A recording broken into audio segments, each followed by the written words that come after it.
Soy Carlos Reich y te invito a que en esta hora me acompañes a surfear por los Salmos.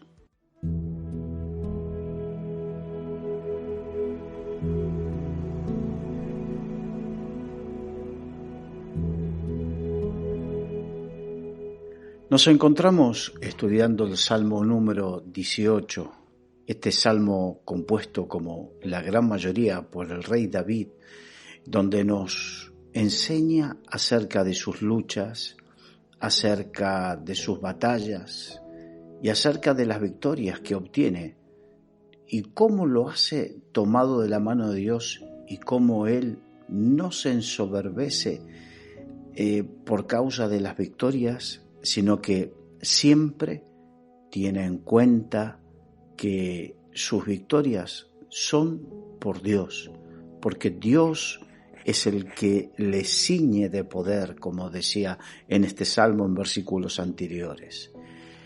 Y en el versículo que vamos a ver hoy, que son del 39 en adelante al 42, dice: pues me ceñiste de fuerza para la pelea, has humillado a mis enemigos debajo de mí, has hecho que mis enemigos me vuelvan las espaldas para que yo destruya a los que me aborrecen.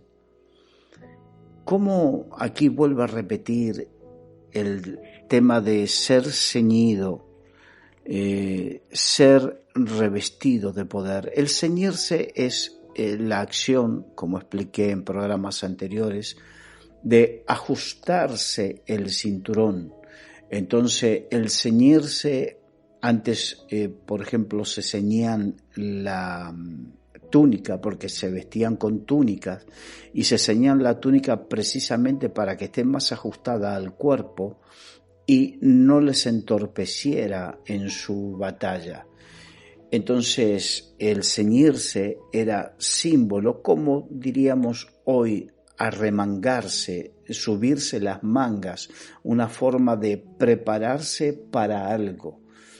Y dice, me ceñiste de fuerza, me llenaste de fuerza, me diste la fuerza para la pelea. Nuestra lucha no es contra carne ni sangre. En el Antiguo Testamento nos habla de luchas físicas, pero en el Nuevo Testamento nos habla de luchas y de guerras espirituales que tienen su paralelismo y a su vez tienen su enseñanza para nosotros, de manera que podamos aprender precisamente cómo llevar a cabo esa lucha. Y aquí David hablaba de que sus fuerzas estaban en Dios y fueron dadas por Dios. Y precisamente para esta lucha espiritual que va más allá de lo que nosotros podemos entender y comprender y que va más allá de nuestras fuerzas naturales, para esta lucha espiritual necesitamos cada día las fuerzas de Dios. Como dice, revestidos del Señor y del poder de sus fuerzas. Necesitamos ser revestidos de Dios cada día. ¿Qué es revestidos? Cada uno se viste con algo. Y por sobre esa vestidura los soldados, esa túnica que vestían, se revestían con la armadura. Y nosotros debemos vestirnos con la justicia de Dios y ponernos la armadura que Dios nos enseña en Efesios capítulo 6. Pero debemos entender que esa fuerza siempre esa habilidad viene de lo alto. Y dice, pues me ceñiste de fuerza para la pelea, has humillado a mis enemigos debajo de mí y has hecho que mis enemigos me vuelvan las espaldas para que destruya a los que me aborrecen. Esta apreciación precisamente habla de los enemigos y cómo Dios es el que humilla a los enemigos. La Biblia promete, dice así, el que conspirare contra ti, lo hará sin mí. y delante de ti caerá. Es algo que Dios prometió, que aquellos que se levanten como enemigos, sean naturales o espirituales, porque nuestro enemigo el diablo es un enemigo espiritual, lo conocemos. Pero hay gente que por algún motivo se quiere levantar como enemigos nuestros, son instrumentos del diablo porque tienen mal corazón, y dice que aquellos que conspiren, o sea, que se junten para o diseñen algún tipo de estrategia en contra de los hijos de Dios, lo harán sin Dios, que Dios no está en ese negocio, que Dios no se va a involucrar ni a apoyar nada. Por eso es tan importante que nos demos cuenta, nosotros no nos pongamos nunca en contra de otro, y menos si son hijos de Dios, porque Dios, así como no va a apoyar algo contra nuestro, no nos apoyará a nosotros si nos ponemos en contra de otros. Y dice la Biblia que Dios es el que humilla a nuestros enemigos. Nosotros no somos quien los humillamos. Nosotros no somos los que los vencemos. Es Dios. Y debemos esperar que sea Dios el que obre y que sea Él el que busque humillar. Muchas veces yo he escuchado a alguna persona diciendo, no, si no se viene delante de mí y se humilla. Bueno, yo no espero eso. Aquí me dice que Dios es el que humilla. Es verdad que es de esperar que aquel que comete un error, aquel que se equivoca, que sea humilde y lo reconozca. Pero si no lo hace, yo no tengo que hacer las cosas. Yo no soy quien para buscar la humillación del otro, sino que se encargue Dios y que sea Dios, si quiere, que el que sea que lo humille. Él es el que se encarga de humillar a aquel que se pone y se proclama como nuestros enemigos. Y dice, has hecho que me vuelvan las espaldas.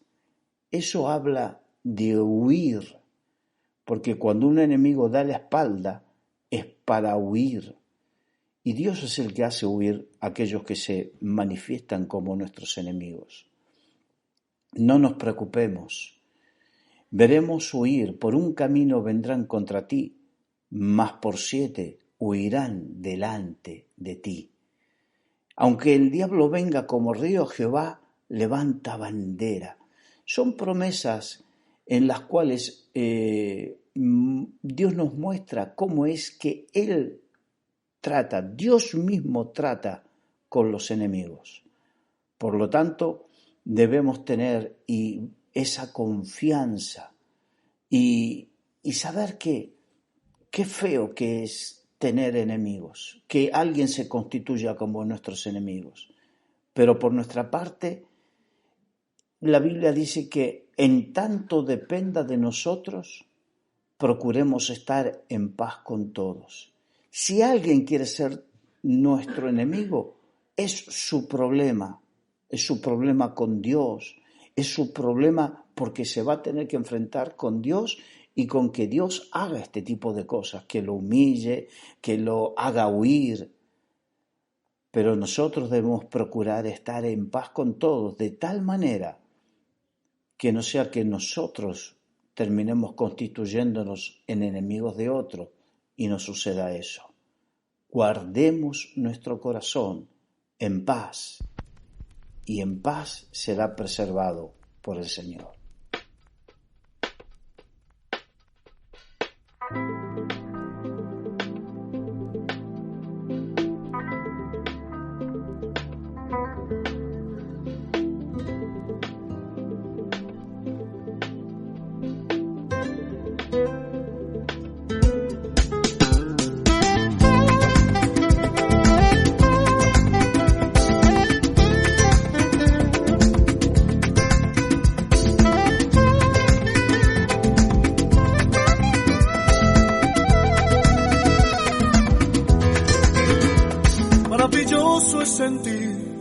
presencia, Señor, dentro de mi corazón.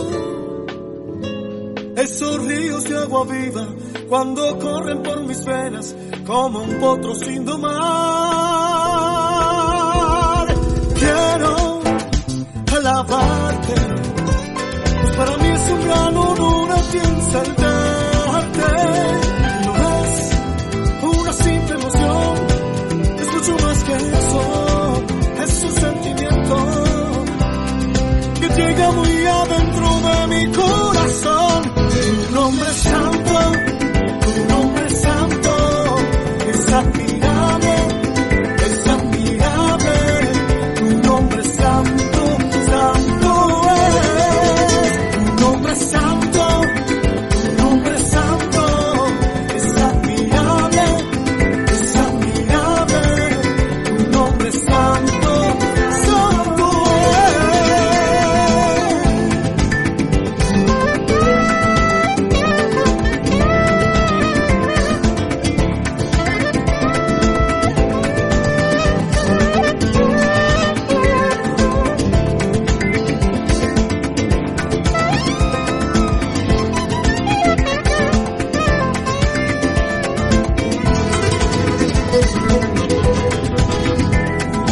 Eres el molde donde debo encajar, eres la meta que yo debo alcanzar, eres el bálsamo que cura mi herida, eres escudo alrededor de mí, eres mi fuerza, eres vital para mí, por eso yo te quiero alabar. Tu nombre es santo, tu nombre es santo, es admirable, es admirable. Tu nombre es santo, santo es. Tu nombre es santo, tu nombre es santo, es admirable, es admirable. Tu nombre es santo, santo, santo, santo es.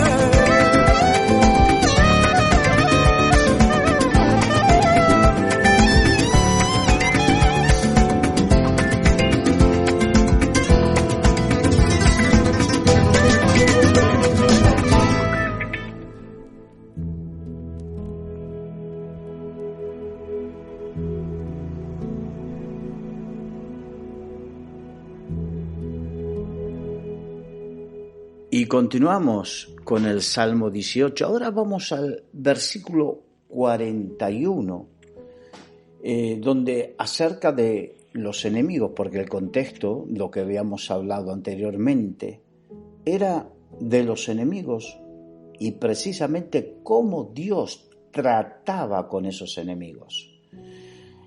Y en el versículo 41 dice: clamaron y no hubo quien salvase, aún a Jehová, pero no los oyó.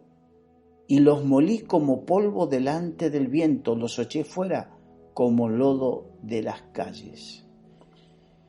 El salmista David explica, recordemos que esto es un poema cantado, los salmos son poemas, es poesía cantada, poesía épica, donde cuentan cómo Dios obra, pero no deja de tener su realidad y su verdad, porque es experiencia vivida, en este caso por el rey David, en su relación con Dios y en su dependencia con Dios.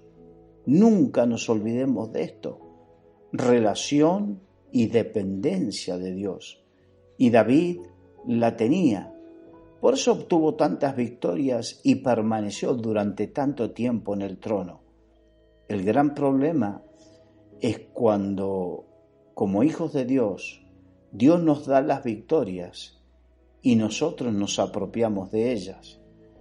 Dice la Biblia que Dios es muy celoso de su gloria y de su honra.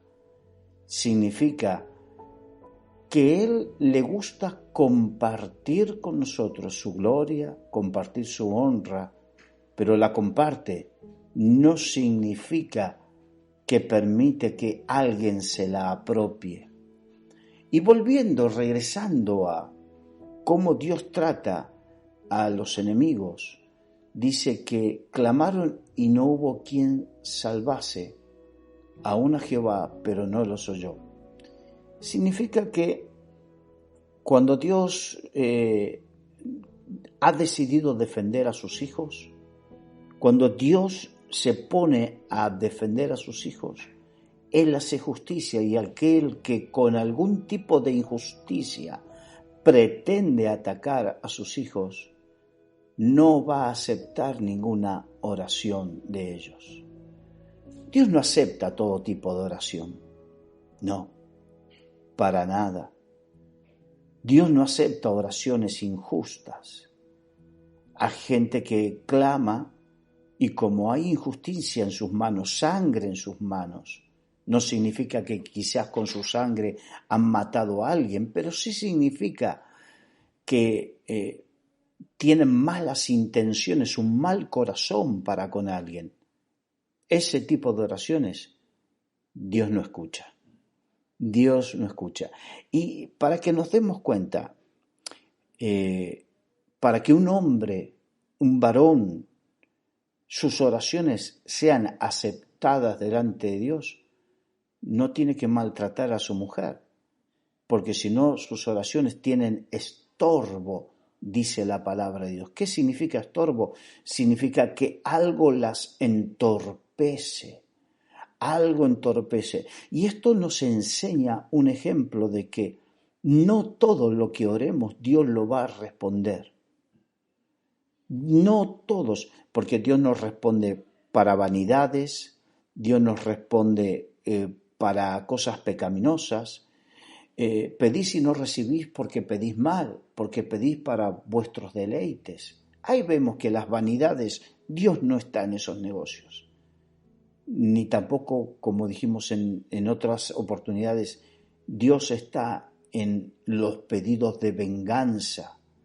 Dios no está en las oraciones cuando no hay un corazón recto delante de Él, cuando no hay rectitud detrás de esas oraciones. Por eso es importante que nos demos cuenta. Clamaron y no hubo quien salvase. Aún pudiendo clamar a Dios, Dios no lo escucha. Dios no escucha a aquellos que hacen oraciones injustas. Muchas veces, hablando con algunos hermanos o nuevos o que tienen poca experiencia, se sienten abrumados porque dicen, es que están orando en contra de mí. ¿Cómo? Dios no escucha esas oraciones. Como tampoco escucha la mía si yo oro en contra de alguien, no. Dios quiere que yo ore a favor de lo recto, lo justo. Es más, el apóstol Pablo dice, en esto pensad, en todo lo bueno, en todo lo justo, en todo lo recto, en todo lo amable. Si hay virtud alguna, si hay algo digno de alabanza, en esto pensad. Y si dice de esta manera para los pensamientos, ¿cuánto más para las oraciones? Por eso, maduremos. No sea cosa que seamos hallados, que hagamos oraciones que a Dios le desagradan, porque nuestro corazón no está en lo justo, no está en lo recto, no está en lo amable, no está en perdonar, no está en bendecir, no está en pasar por alto. Y si Dios hizo de esa manera con nosotros, ¿cuánto más nosotros debemos hacerlo con nuestro prójimo?